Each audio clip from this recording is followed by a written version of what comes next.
بہت سارے اہم فیصلے آج پاکستان تحریک انصاف کی طرف سے لیے گئے، بڑی اہم پریس کانفرنس سہیل آفریدی صاحب نے کی، لیکن ان ساری چیزوں میں جو موسٹ امپورٹنٹ چیز تھی، ویسے تو سبھی اہم تھی، وہ ہے NA-18 ہری پور کے ضمنی الیکشن میں انکوائری کا فیصلہ۔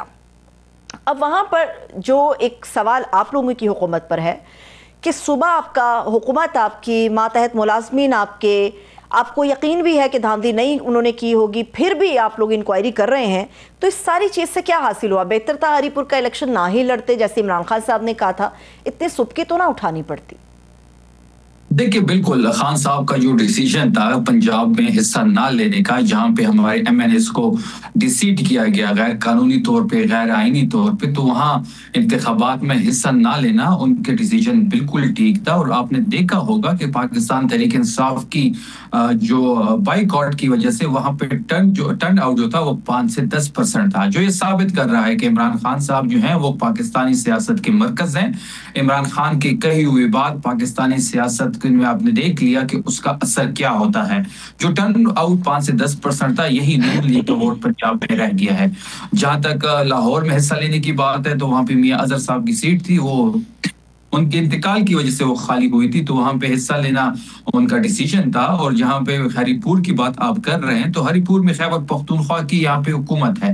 ہری پور جو ہے ہم یہ سمجھ رہے تھے کہ ہری پور میں ہم آزادانہ طور پہ اپنی تحریک کی بات کر سکتے ہیں، ہم ایک الیکشن کمپین جو ہے وہ آزادی سے چلا سکتے ہیں، ہم اپنے ورکرز کو انٹریکٹ کر سکتے ہیں، ہم ایک ہیلتھی پولیٹیکل ایکٹیویٹی کر سکتے ہیں۔ اور یہاں پہ عمر ایوب صاحب کا بھی بہت بڑا انٹرسٹ تھا اس الیکشن میں حصہ لینے کا، تو عمران خان صاحب کو اس بات میں منایا گیا اور ہری پور میں ہم نے الیکشن میں حصہ لیا۔ اور جہاں تک آپ نے انکوائری کی بات کی، میں نے کچھ دن پہلے جب یہ الیکشن ہوا اس کے اگلے دن ایک پریس کانفرنس کی تھی جس کو تمام میڈیا نے کور کیا، آپ کے چینل نے بھی اس کو کور کیا ہوگا۔ اس میں نے تمام تر ثبوت جو تھے وہ میڈیا کے سامنے رکھے کہ کس طریقے سے ہری پور کے الیکشن میں رات کو فارم 47 کی گیم ڈالی گئی۔ یہاں پہ ایک بہت قابل غور بات یہ ہے کہ الیکشن سے 2 دن پہلے جو RO کا آفس تھا جو کہ ڈگری کالج بوائز ہری پور تھا، اور یہ تاریخ میں پہلی دفعہ ہے، پاکستان کی تاریخ میں پہلی دفعہ آپ نے دیکھا ہوگا کہ بلڈنگ سے ایک RO آفس کو نکال کے ایک کھلے گراؤنڈ پہ لے کے آئے، کمیٹی گراؤنڈ میں اس کو شفٹ کیا الیکشن سے 1-2 دن پہلے۔ جب ہمارے لوگوں کو باہر نکالا گیا، جو فارم 45 ہمارے پاس ہے جس سے پریزائڈنگ کے سائن موجود ہیں، جس پہ ہمارے پولنگ ایجنٹ مسلم لیگ نون کے پولنگ ایجنٹ کے سائن موجود ہے، تمام دیگر پارٹی جس کے پولنگ ایجنٹ وہاں پہ موجود تھے ان کے سائن موجود ہیں، اس کے اکارڈنگ ہم 30,000 لیڈ سے یہ الیکشن جیت چکے ہیں۔ اب انہوں نے جو گیم ڈالی ہے وہ کیسے ڈالی ہے، یہ بہت بڑا سوال بنتا ہے۔ انہوں نے الیکشن کمیشن آف پاکستان کے ساتھ مل کے انہوں نے سہولت کاری کی ہے، ان کے ساتھ مل کے، کیونکہ انہوں نے ہمیشہ امپائروں کو ساتھ ملایا ہے، نیوٹرل امپائروں کے ساتھ یہ کبھی نہیں کیے، انہوں نے امپائروں کو ساتھ ملا کے یہ واردات ڈالی۔ اب کیسے ڈالی ہے یہ بڑی انٹرسٹنگ ہے۔ RO اور DRO جو الیکشن کمیشن آف پاکستان کے نمائندے تھے انہوں نے تعینات کیے تھے، انہوں نے ساری گیم ڈالی۔ جب ہم اپنے فارم 45 RO آفس لے کے گئے جہاں پہ ہمارے لوگوں کو نکالا گیا، ہم نے جب اپنے فارم 45 کو دیے تو ان کے پاس RO اور DRO کے پاس تیار فارم 45 موجود تھے۔ انہوں نے ہمارے فارم 45 کو ردی کی ٹوکری میں پھینکا، اور جو ان کے پاس تیار فارم 45 تھے جس میں نون لیگ کے ووٹ زیادہ تھے، ان کو RO آفس میں جو ڈیش بورڈ ہوتا ہے الیکشن میں جس میں الیکشن کی ریزلٹ پنچ کر کے ریزلٹ جو مرتب کرتے ہیں، وہاں پہ اپنے ساتھ لائے ہوئے فارم 45 کو پنچ کیا اور فارم 47 کی ایک ریزلٹ اویزہ کر دی۔ ٹھیک ہے شفیع جان صاحب، اگر آپ مجھے اجازت دیں، یہ جو آپ ROs اور DROs سے بات کر رہے ہیں، یہ جھگڑا صاحب نے بھی، تیمور سلیم جھگڑا صاحب نے بھی جو ایک پریس کانفرنس کی اس کے اندر باقاعدہ ثبوتوں کے ساتھ انہوں نے بتایا، اور جو ایک چیز تھی انہوں نے کہا کہ یہ روایت ہوتی ہے مگر یہ روایت سے ہٹ کے یہ DROs اور ROs جو ہیں وہ الیکشن کمیشن کے ملازمین تھے۔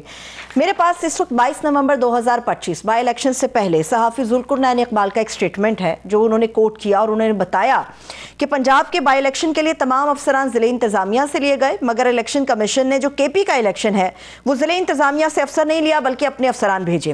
الیکشن کمیشن نے آپ لوگوں کے الزامات اور پریس کانفرنس کے بعد ریئیکٹ کیا ہے کچھ دیر پہلے۔ انہوں نے کہا کہ جی یہ جو کہا جا رہا ہے کہ جی DROs اور ROs جو ہیں وہ ہمارے ملازم تھے اور سازش ہم نے کر دی، تو انہوں نے کہا کہ ہمارے پاس یہ اختیار ہے الیکشن ایکٹ 2017 کے تحت، ہم یہ چاہیں تو اختیار استعمال کرتے ہیں، اور اگر اتنا مسئلہ تھا تو جب یہ ROs تعینات کیے گئے تھے تو اعتراض آپ کی حکومت نے تب کیوں نہیں اٹھایا؟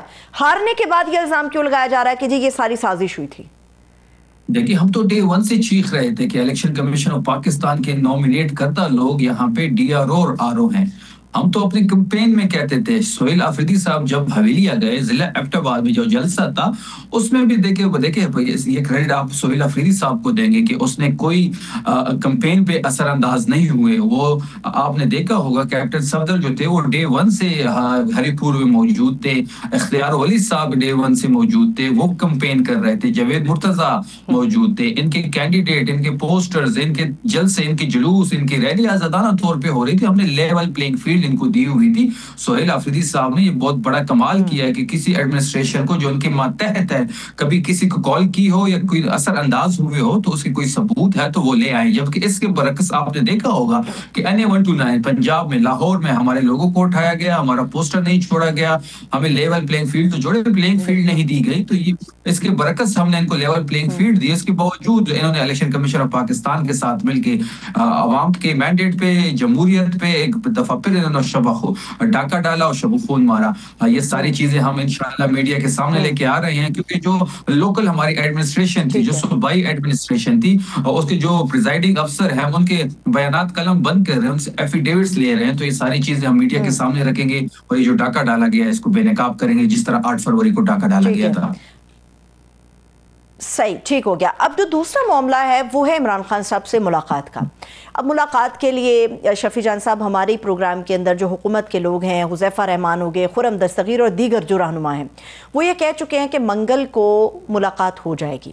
مگر اس ملاقات میں سہیل آفریدی کا شامل ہونا جو ہے وہ ابھی مشکوک ہے. فیملی میں سے کوئی ایک ممبر جا سکتا ہے, لیکن ہم یہ سمجھ لیتے ہیں کہ ملاقات نہیں ہوتی.